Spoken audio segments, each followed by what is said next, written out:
একজন হাই স্কুলের শিক্ষককে একটা অভিযোগও পাঠানো হয়েছে। কি অভিযোগ, কি কেস হিস্ট্রি আছে? অ্যাকচুয়ালি ঘটনার সূত্রপাতটা হচ্ছে গত 28/8/2025-এ ভিকটিমের মা লোকাল থানায় একটা ইনফরমেশন রেজিস্টার করায় কি তার মেয়ে টিউশন পড়তে যাওয়ার সময় বাড়ি থেকে বেরোয় কিন্তু রাত পর্যন্ত বাড়ি ফেরে না। তো সেই দিনই রাত্রে ইনফরমেশনটা রেজিস্টার করায় এবং কিডন্যাপিং এর একটা স্পেসিফিক কেস হয়।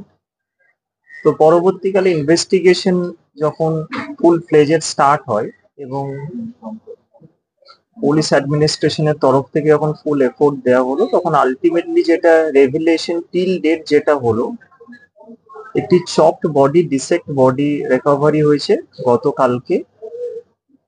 এবং সোফার যেটা প্রবাবিলিটি আসছে কি ওটা কোনো হিউম্যান বডি আছে এবং ফিমেল বডি।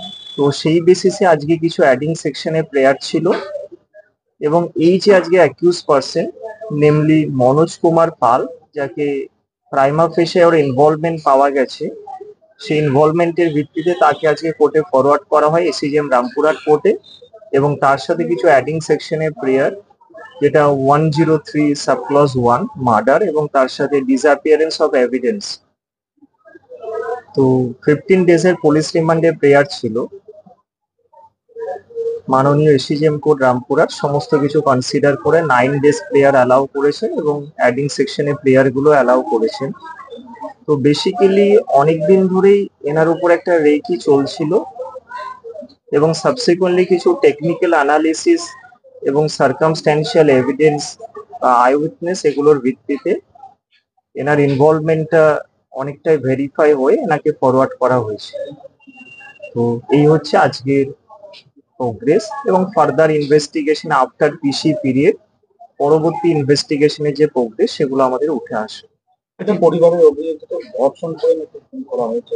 এখনো টিল নাও সেরকম কিছু আমাদের রেকর্ডসে সেরকম কিছু নেই বা অভিযোগেও সেরকম কিছু ওনারা স্পেসিফিক্যালি বলেননি। সেই জিনিসটা একটা মেয়ার কমপ্লেন অফ মিসিং এইভাবে ইনিশিয়েশনটা হয়।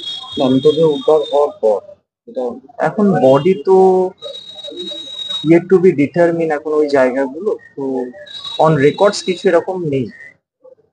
পরিবার থেকে বলা হচ্ছে সপ্তম শ্রেণীর ছাত্রী ছিল, 13 বছর বয়স। পক্সো ধারা কি রুজু হয়েছে? এখন তো ভিকটিমের যে পোর্শনটুকু পাওয়া গেছে দ্যাট ইজ নট কমপ্লিট। তো সেই জায়গাগুলো কমপ্লিট ফর্মে আসার পর এজ রিলেটেড ডকুমেন্টস সমস্ত কিছু ভেরিফাই করে এটা ইনভেস্টিগেশনের তরফ থেকে নিশ্চয়ই কিছু চিন্তা ভাবনা থাকবে। 28 তারিখে নিখোঁজ ছিল, কবে তাকে মার্ডার করা হয়েছে বলে প্রাথমিকভাবে জানা যাচ্ছে? প্রাথমিকভাবে specifically it's not at all determine, কিন্তু সমস্ত কিছু ফরেন্সিক পার্ট বা এই জিনিসগুলো সবটাই ডিপেন্ড করছে এটার উপর। জানা যেতে পারে তার age, age of the residual কতটা হচ্ছে। তো নির্দিষ্ট ডেট কিছু এখন জানা যাচ্ছে না যে স্পেসিফিক্যালি কবে এই ঘটনাটা করা হয়েছে। আজকে শিক্ষককে কবে আটক করা?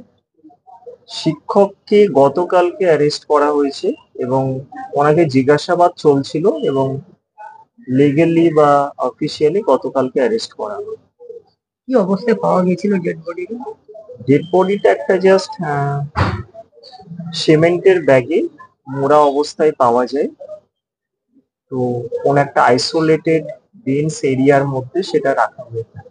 পূর্ণাঙ্গ বডি কি পাওয়া গেছে? বডি এখন দেখা যাচ্ছে কি, ওটা আমাদের কাছে এখন ডিটেলস বলাটা একটু টাফ। খুনের মোটিভ কি ছিল? মোটিভ এখনো ইয়েট টু বি ডিটারমিন, এখনো সঠিকভাবে কিছু উঠে আসছে না। কোন কোন ধারাগুলো অ্যাড করা?